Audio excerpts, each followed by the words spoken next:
Hello, this is Dave from the Wizard's Keep in Muncie, Indiana, and today I want to talk to you about my top 10 favorite game mechanisms or mechanics. You may have seen my previous video where I talked about my top 20 to 11 game mechanisms or mechanics. If not, check my channel and check out that video. But today I'm going to talk about my top 10 favorite board game mechanisms or mechanics. Now, when people describe games, a lot of times they'll talk about the theme of the game, whether it's like a farming game or a zombie horror game. But a lot of times they'll also talk about the mechanics of the game. And to a beginning player, that can be a little overwhelming or sound like a foreign language. Like, what do all these terms mean?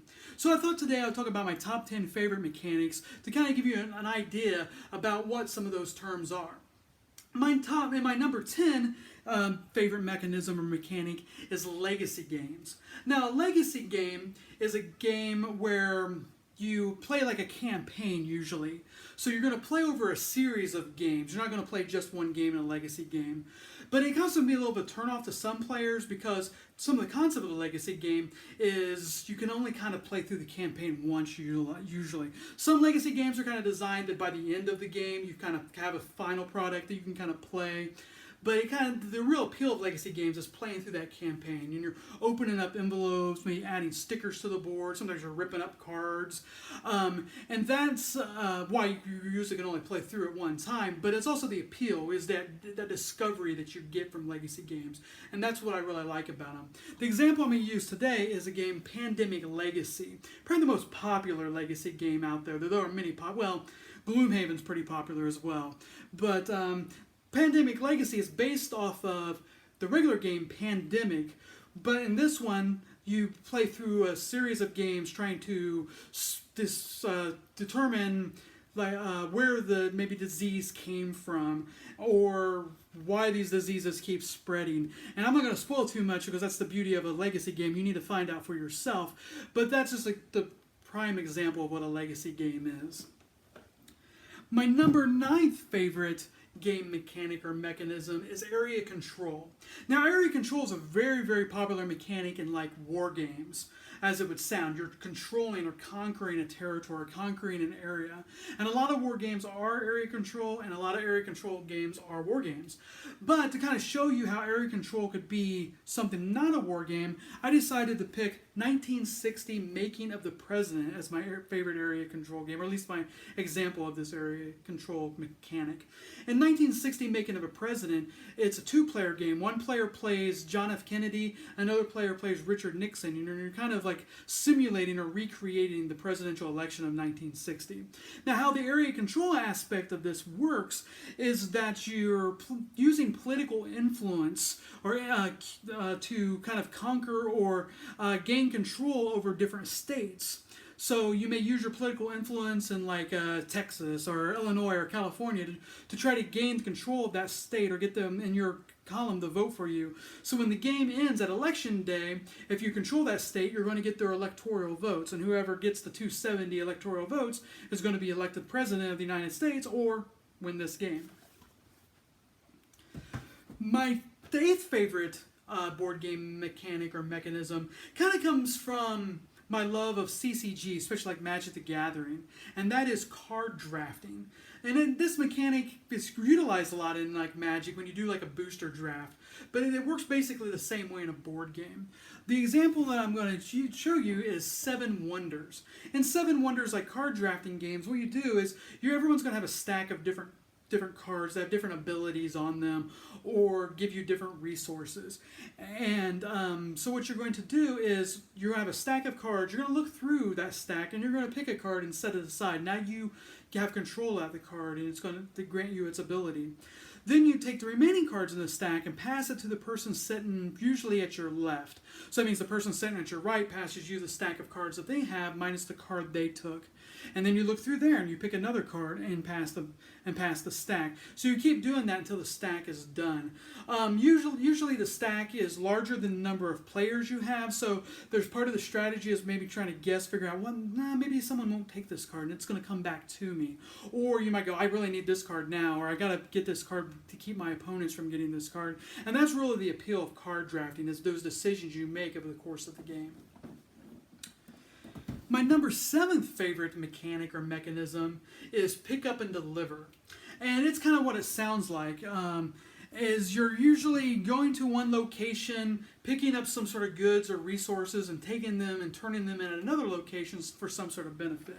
And the example I use for pick up and deliver that I like is the game Empire Builder, which is a train-themed game.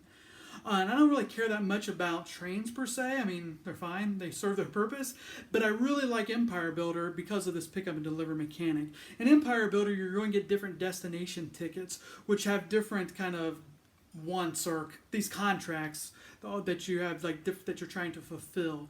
And you may get something that says, well, I need to pick up iron and take it to Chicago for some sort of payoff. So you go to a location where iron is loaded up on your train, and then you travel across the country to Chicago to drop it off to get some sort of a reward, or usually a payment. You take that payment to build more tracks so you can go to more destinations to pick up more goods and deliver them to more locations until eventually you build your final infrastructure. And whoever does that the most efficiently is going to win the game. My sixth favorite game mechanic or mechanism is asymmetrical powers. And now what I really like about asymmetrical, it's a difficult word to say, powers or abilities is that it adds a lot to just the replayability of the game. And what that means is that you usually play a faction, a race, or a group, or a clan that has some sort of special ability that only that group has. So you have a power that no one else in the game has. They have powers that you don't have. And that really adds a lot to the replayability, because you may have a certain power that gives you some sort of benefit that really helps with a certain type of strategy, so it kind of nudges you in that direction. But then the next time you play, you don't have that ability. You have a different ability which might nudge you in a different direction, and that's the appeal, because every time you play the game, it can be played differently. The example I have for that is a game called Terra Mystica. And Terra Mystica is kind of a sci-fi fantasy game where you're kind of populating a planet, and each race that has these different abilities also has a different terrain type that they want to dwell in. So you have to terraform different locations, like to maybe make it more mountainous, which helps your race. So they have some sort of mining ability.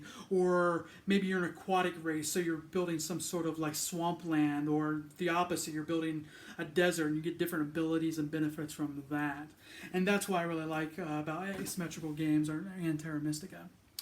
My number 5 favorite game mechanic, which is a sort of like harkens back to legacy games, where these you kind of only play them maybe once or twice, and that is deduction games. Now, my last video I talked about social deduction games, which was similar. In social deduction, each player has some sort of hidden power or hidden role that they play, and you're trying to deduce what each player is. And deduction games, it's less about figuring out what other players are, but more about the puzzle or a story element or a mystery.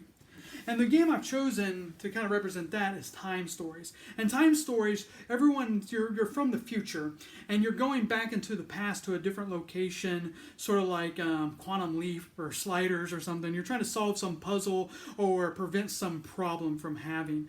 And as you play through the game, you're kind of looking for clues to figure out how to solve that mystery.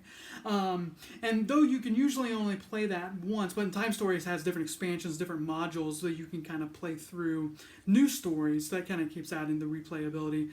But still, it is well worth it. I really enjoy solving those problems or learning those stories. It probably comes from my love of RPGs like Dungeons and Dragons. Then my 4th favorite game mechanic or mechanism is engine building games. Now, a lot of games, like I mentioned Empire Builder, where you kind of start off small and you're kind of building your infrastructure, that really appeals to me. I like how things kind of snowball and escalate. So at the beginning of a game, you start off small, but by the end of the game, it's really dynamic because you're doing all sorts of different actions. You're gaining all sorts of different resources. And the game I kind of picked for that, as my example, is Terraforming Mars.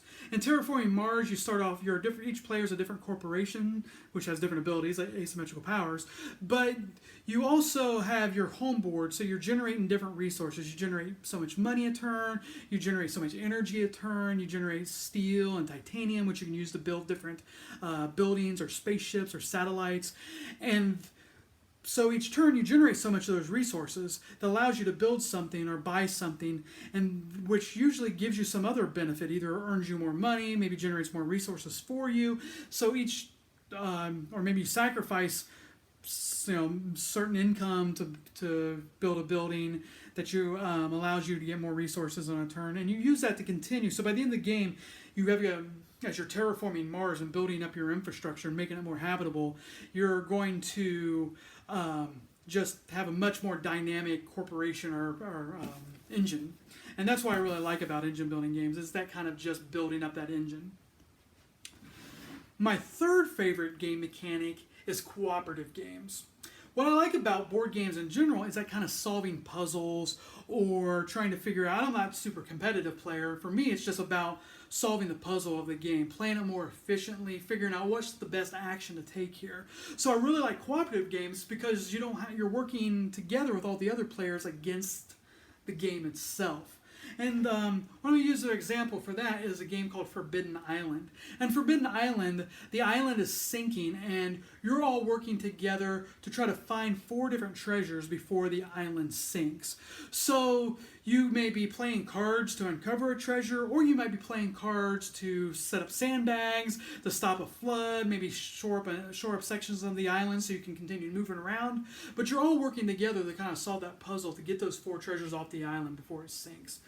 The one I like about cooperative games, in addition to working together with other players to strategize, to bounce ideas off of each other, it also works out really well if maybe you've got a different range of players. Maybe some players are way better than the other players of the group, so it can get frustrating because maybe one guy just keeps winning over and over. And so, or you got somebody maybe who's a sore loser. So you can break out a cooperative game to build that everybody can play together and work together. So you can either be, gracious winners or sore losers together. My number 2 favorite game mechanic also kind of harkens back to my love of CCGs like Magic the Gathering, and has similar to kind of card drafting, except this is deck building. Like card drafting, you're kind of choosing in deck building games usually certain cards to add to your deck. You're just not passing them around. Usually there's just a different marketplace of cards that you're buying from, and you're just trying to pick which ones you want to put in your deck. The quintessential one, the one that kind of really feels like it got started, is Dominion. And Dominion is the quintessential deck building game. In Dominion, everyone starts off with the same deck of cards. It's basically 3 units of victory points and 7 units of money. But as the game goes on, your deck's going to drastically get different and better. As you're buying different cards, adding them to your deck, which allows you to buy more cards or more victory points, maybe produce more money so you can get bigger cards or better cards. So much like engine building, the same reasons I like engine building is the same reasons I like deck building games. Now my last and favorite game mechanism or mechanic all time is worker placement games. If you look back here, along the wall here, I've got a giant selection of games by one of my favorite designers, Uwe Rosenberg. He's designed tons and tons of worker placement games, usually agriculture-themed worker placement games, which is why they're my favorite. It is my favorite mechanism, and it's also why he's one of my favorite designers. They kind of go hand in hand. But when a worker placement game, what you do is you have a series or a group of workers and you're placing them at different locations to generate some sort of action. Sometimes that action is generating resources. Sometimes it's using those resources to kind of build something, maybe build a building, build something that gives you victory points, or build something that gives you unique or different actions. And that's it's sort of like that kind of idea of engine building. It's just something I really, really like. The example I'm going to use, though, is just to show you that not every game literally uses workers to work in a field or work to generate an action, but also even more abstractly. And that's a game called Pursuit of Happiness. In Pursuit of Happiness, your workers are like little hourglasses, and they represent your time or units of time. So you're placing your time around the board. There are different action spaces to generate different things, because your goal by the end of the game is to be the happiest person. But you have a limited number of time to do that. So you can get jobs which generate income for you to allow you to buy different things, but it takes time to go shop and buy those things. But your jobs require upkeep of time. You develop relationships, and those take time. But in the end, you're using all this time as a resource to to do different activities that generate happiness. And that's one thing I really liked about Pursuit of Happiness. It's kind of a unique way of using time as your workers to place them on different locations, to buy different, to do different activities that generate happiness, to buy different items, material things that gain you happiness, or using them to as a sacrifice for your job so you can get income to continue buying your happiness. Or you can some of the activities may not give you happiness. You may have to sacrifice time to exercise so you live longer. That's the other neat kind of neat thing of this game, is because you can do things to get stressed out, which shortens your life, which means you may have less turns than other players. Or you may make the sacrifices of exercising, eating right, which isn't necessarily going to make you happy, but it gives you more actions at the end of the game because you live longer. So maybe you get those extra actions to generate more happiness, which is just this neat concept. You can kind of live well, live the good life, live long and be happy, or you can just live fast and die young and be happy. It's just kind of interesting different strategies you can utilize in that game. So thank you for watching this video. I hope you got a better understanding of some of these different mechanisms. And if you have any questions, feel free to message me on Facebook, post in the comments on YouTube. I'll try to respond to those, or stop into the Wizard's Keep, and I'll be happy to answer any questions about any of these games or any other games. Until then, thank you for watching.